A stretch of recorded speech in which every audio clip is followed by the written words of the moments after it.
Una de las fórmulas que les quiero compartir para cuando están haciendo su podcast puedan darle un poquito más de formato y estructura que conecte y aproveche esto, es una fórmula basada en 4 elementos.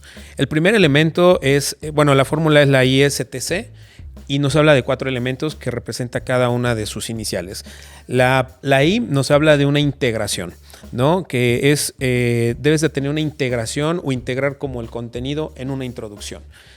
Normalmente todos los podcasts hoy lo que hacen es generar una intro basada entre 20 a 30, 40 segundos más o menos de lo que te habla o vas a hablar del podcast. De lo que vas a ver en el podcast. De lo que vas a ver en el podcast, porque eso es como un tráiler de la película. A ver, platícame, enamórame y si me llama la atención me quedo. Entonces se vuelve muy potente que los primeros segundos, que es la mayor retención del programa, capte a tu público, ¿no? Entonces normalmente aquí la recomendación que te damos o que te da la fórmula es que estos segundos son cruciales y debe de haber pregunta ancla, frases ancla o debe ser algo controvertido. Que lo descontextualices un poco. Es una técnica de ahí de persuasión para que generes ese clickbait y te los puedas llevar. Esa es como una parte de esta fórmula. La segunda parte de la fórmula, que es la S, representa lo que es el storytelling. Okay. Ya nos diste en un dato. La gente prefiere el tema de narración. Tú no puedes hacer un podcast, por muy técnico que seas, no lo conviertas en una escuela. Porque la gente no escucha el podcast y ya también nos diste las cifras.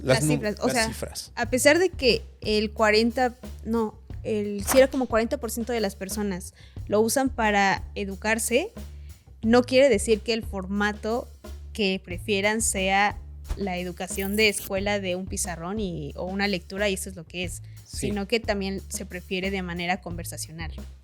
Sí, es un tema conversacional, que tú converses con tu audio escucha, que tú tengas una narrativa justamente de un storytelling.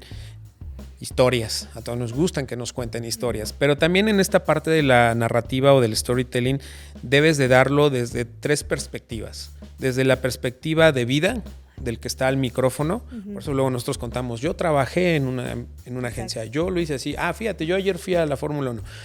Vivencias, puntos débiles, o sea que también tu narrativa vaya desde puntos débiles que vienen de esa audiencia, que ya lo dijimos, cuáles son sus puntos de dolor. Y el otro es que sea basada en necesidades reales de la audiencia, ¿no? O sea, una cosa es punto de dolor y la otra son necesidades de la audiencia. Okay. Que toda tu narrativa de tu hora promedio o el tiempo que dure tu podcast vaya en consecuencia de esta narrativa. El punto 3, que es la T, nos habla del tema de training o tips. Claro, tu formato siempre debe de traer a la mesa tips, recomendaciones, conclusiones o de alguna manera un entretenimiento, porque es lo que busca la gente. Ahí sí la gente en un podcast quiere escuchar la síntesis de dame un tip, dame esto, dame el otro. Todo esto y qué pasó. Exacto, ¿no? Por eso, por ejemplo, aquí estamos dando un tip, es esta fórmula. O sea, es algo más sintetizado. Y la última parte de esta fórmula es la C, que es justamente el call to action, ¿no? Todos deben de tener un call to action desde el descriptivo. Es muy importante trabajar los descriptivos de tus canales y de los episodios. ¿Qué se va a encontrar? ¿En qué minuto? Una reseña, ¿por qué? ¿Para qué? ¿Cuál es el tema?